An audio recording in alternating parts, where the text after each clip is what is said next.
Today, the latest weapons, coupled with the fighting skill of the American soldier, stand ready, on the alert all over the world to defend this country, you, the American people, against aggression. This is The Big Picture, an official television report to the nation from the United States Army. Now, to show you part of the big picture, here is Sergeant Stuart Queen. Our story today is about the American soldier in France. Perhaps it seems strange, then, that I introduce it by pointing to a port on the North Sea, the German city of Bremerhaven. Today, most American troops and supplies are channeled through Bremerhaven, the main supply port for United States forces in Germany. A quick look at a map reveals why. The Bremerhaven port of entry makes for a short supply line. But a look at the map shows something else about the Bremerhaven supply line, too.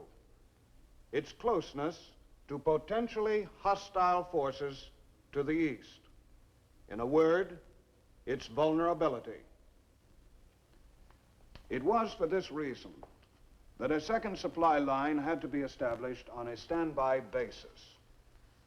For the location of this supply line that could be put into instant operation in the event of emergency, there was no better place, no other place, than our longtime ally, France.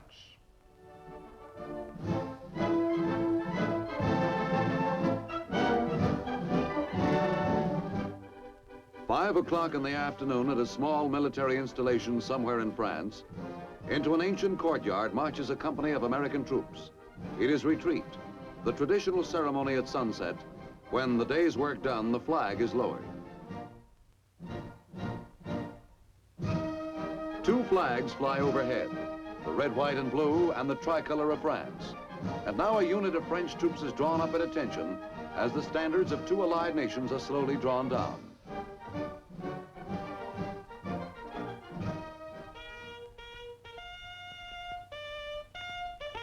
The men standing at retreat in this courtyard know they are the standard bearers of a proud tradition that extends back through the years.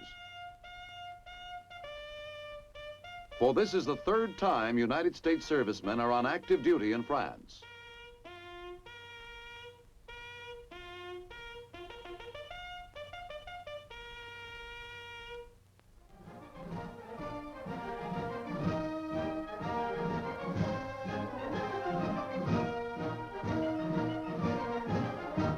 The first time in World War I, 2 million American soldiers spearheaded a mighty force that drove out the German invaders. The second time, some 25 years later, again American soldiers fought and bled and died. And who can forget the French welcome when victory was won? The elation of victory soon faded away, but the ruins were still there everywhere, grim mementos of the war years. And the French were left to pick up the pieces. America helped. Through the Marshall Plan and other measures, food, machinery, and consumers' goods were sent across the seas in vast quantities. Things began to look up. Best of all, there was peace, and hope for more peace. Then all at once in 1949, Berlin was blockaded by the Russians. America quickly countered with a gigantic airlift. Night and day, supplies were shuttled in. The blockade failed, but it pointed up the need for alternate supply lanes. 1950, war in Korea. Enemy prisoners gave evidence communists were only paying lip service to peace, further reducing our faith in Russian intentions. Obviously, preparation for defense against aggression was a must.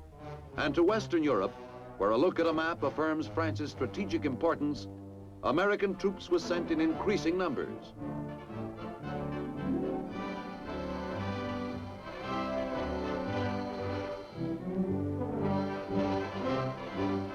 Many of them were sent to France.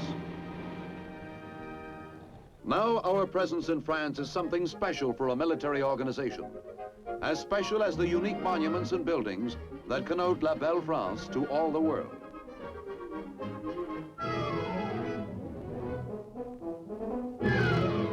We are there somewhat like guests at a dinner table. The French are not a defeated people, and we are not an army of occupation. We are in France because of their recognition of the need for cooperation in military defense against any possible aggression.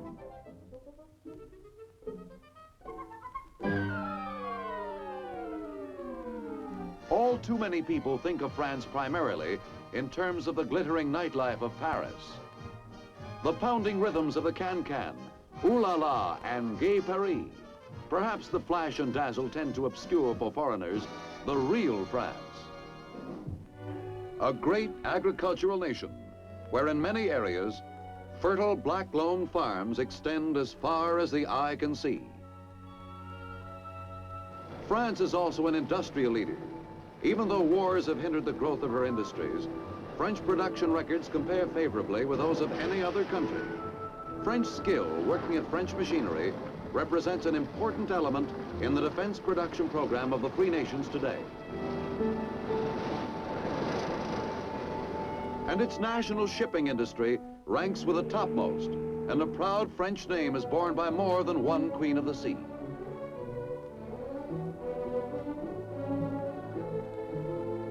France may not have many supermarkets, and the pace of life may tend to be a bit slower than in our own land. But this is a great country, still one of the world's powers, with 42 million freedom-loving people who are with us in any future crisis.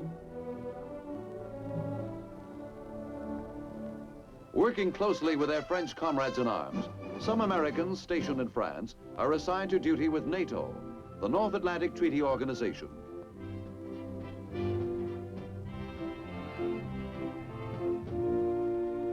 But the bulk of American servicemen in France are attached to an organization known as COMZ, Communication Zone for United States Army in Europe.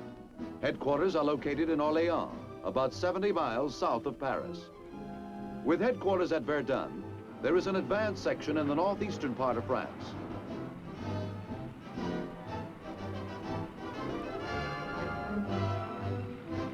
At La Rochelle in southwestern France, there is a base section. All told, 25 installations stretch across the heart of France, from the coastal ports to the German border. COMZ has one paramount mission, operating a supply line across France in support of U.S. combat forces in Germany. The task can be broken down into several functions: unloading supplies from ships that have crossed the ocean to French ports, storing supplies, everything the Army needs, and the modern Army needs just about everything. The supplies are stored snugly in sprawling depots, awaiting shipment eastward when needed.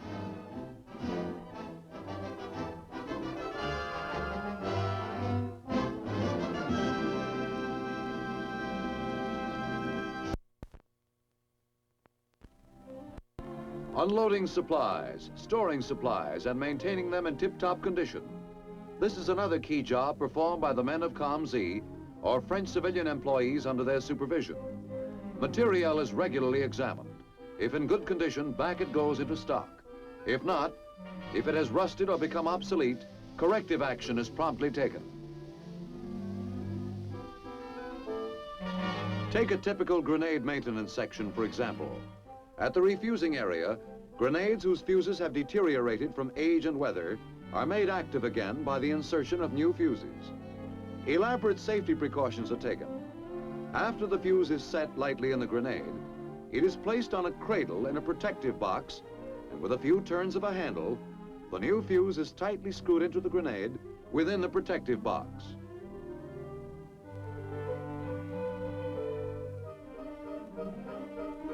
After the grenades are reactivated, they will be sent to the other end of the shed for repacking. It is a tedious and tiring job where full concentration is a must. Maybe that's why the mid-morning coffee clutch offers such a welcome break.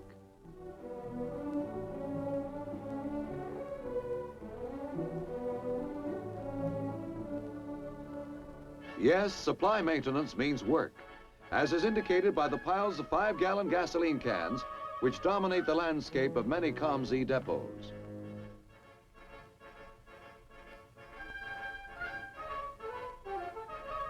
Gasoline is stored in cans, so quick deliveries to all units can be made in emergencies. In peacetime, however, the cans must be emptied because the gasoline is sent eastward by tanker. A lot of extra work to first fill, then empty the cans. But it all comes under the heading of a combat-ready army, which takes nothing for granted. Since gasoline is difficult to store for long periods of time and gradually loses its effectiveness in storage, a first-in, first-out system is closely followed.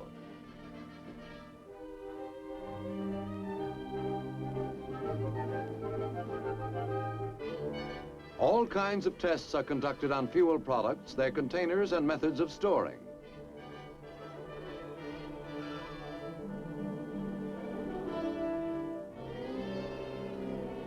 As a last step, the gasoline is poured carefully into the tanker bound for our forces in Germany.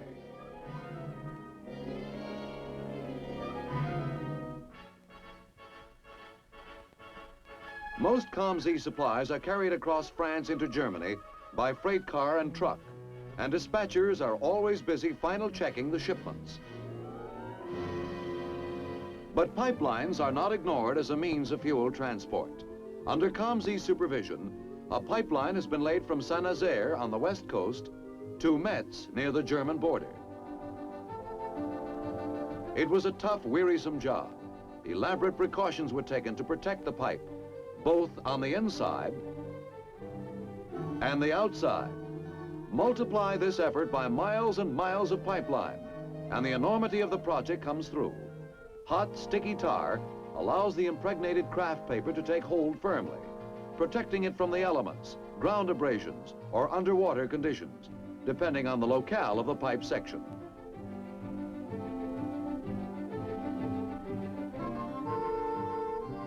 Sometimes the same job can be done much more efficiently by machine. And here's the same tar, the same paper, but so much easier now. As much as possible, COMZ pipe laying is in tune with today's spirit of automation. This giant primer can thoroughly clear 400 yards of pipe within a matter of minutes.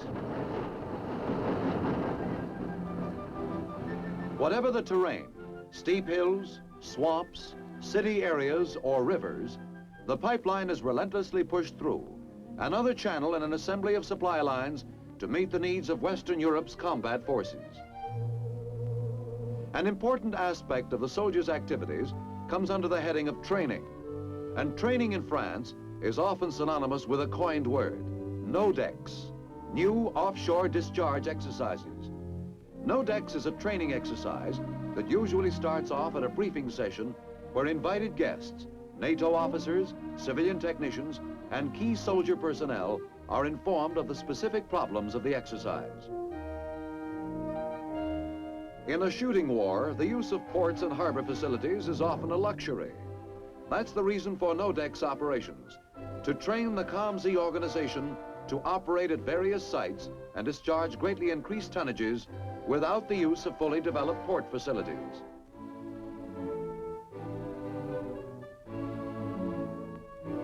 Small but surprisingly rugged boats of shallow draft move the tonnage from the offshore ship onto shore. It is both a training of men and a rigid test of the equipment used by the men.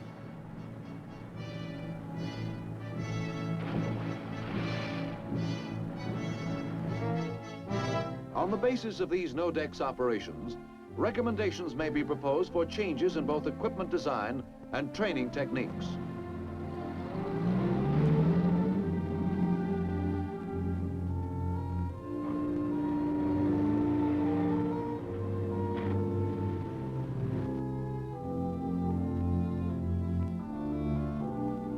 A new type of rough terrain forklift gets a heavy workout as NODEX puts it through its paces.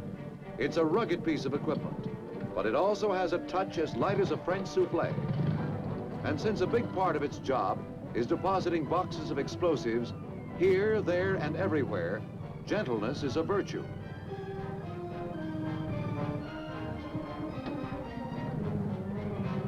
A very active form of locomotion in a NODEX exercise is the familiar duck. As the duck moves into shore, it is guided to prearranged positions on the beach.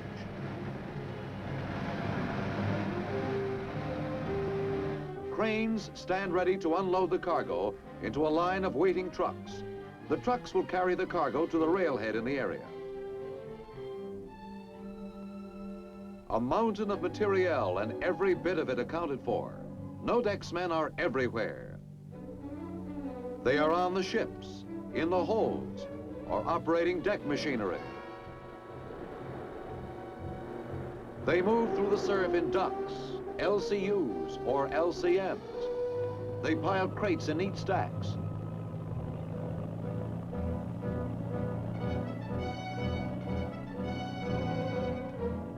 They work the cranes to load up the freight cars as quickly as possible so the railhead will not jam up.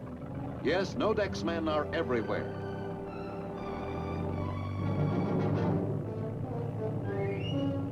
The no-decks exercises usually last 4 to 6 weeks without much relaxation except for an occasional bull session.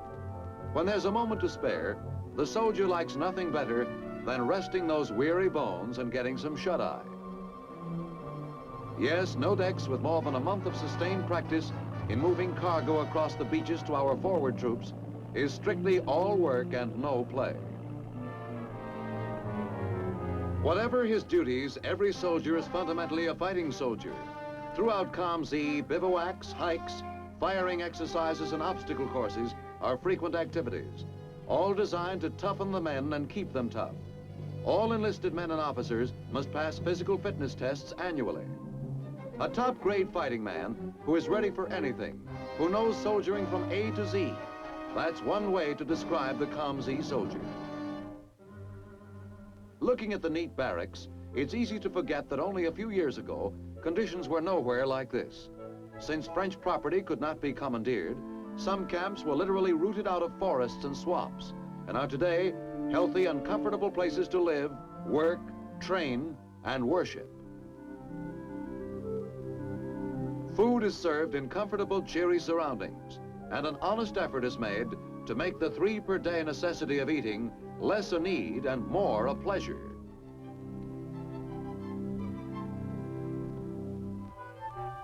At Croix-Chapeau, a COMZ installation in western France, one of the largest medical depots in Europe is being translated from the drawing board into action. It will contain a 1,000-bed hospital and many other medical facilities. As fast as a section of the new installation can be erected, it will be put into operation.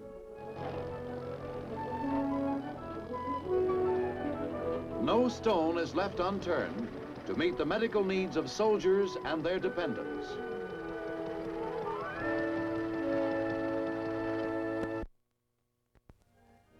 Dependents, wives and children have accompanied many COMZ soldiers to France. Usually soldiers living with their families find billets in French homes which they rent for the duration of their tour of duty. The housing shortage in France is acute, and sometimes the arrangements are not exactly ideal, but it's far better than the family being separated. The housing shortage affects the school situation too. Since American families have to take accommodations where they can find them, children often live miles and miles from the schools they attend, so they have quite a commuting problem. From the ambulances standing by, you might get the wrong impression. There's been no accident. Some of those French roads get mighty tight for an army bus, so ambulances serve to bring the kids back and forth. They're the cheeriest ambulance riders you've ever seen.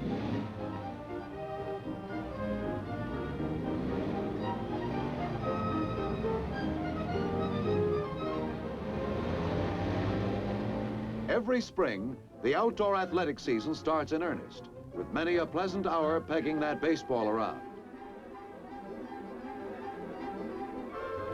In the fall, football and basketball take over. COMZ teams often meet French competition in elimination tournaments. While basketball is a more recent game in France than in our own country, the French team, here in the dark shorts, usually makes up in zeal what it lacks in polish, and our men have to hustle for every basket. And after the game, congratulations all around.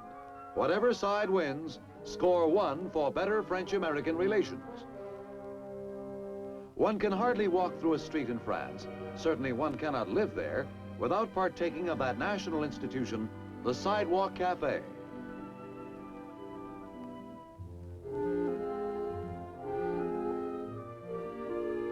After a day's work, soldiers may relax at a table, often with their wives, perhaps a date for the single men, and just watch the French world go by. By some strange coincidence that has something to do with money, payday is often the occasion when men begin to most enjoy off-duty time. First of all, they will usually explore points of interest near their duty stations. Places like a castle in Verdun, built in 1370, a castle on which the American Corps of Engineers modeled its famous insignia, worn proudly by so many American troops. Off-duty time may be spent in Orleans, a colorful city drenched in the stirring legend of Joan of ARc, the Maid of Orleans. The city is dotted with tributes to her memory. Go to Orleans on Joan of ARc Day. It's a kind of Mardi Gras and the 4th of July rolled into one. Off-duty Americans are in the crowd watching a festive parade, including a modern Joan of ARc.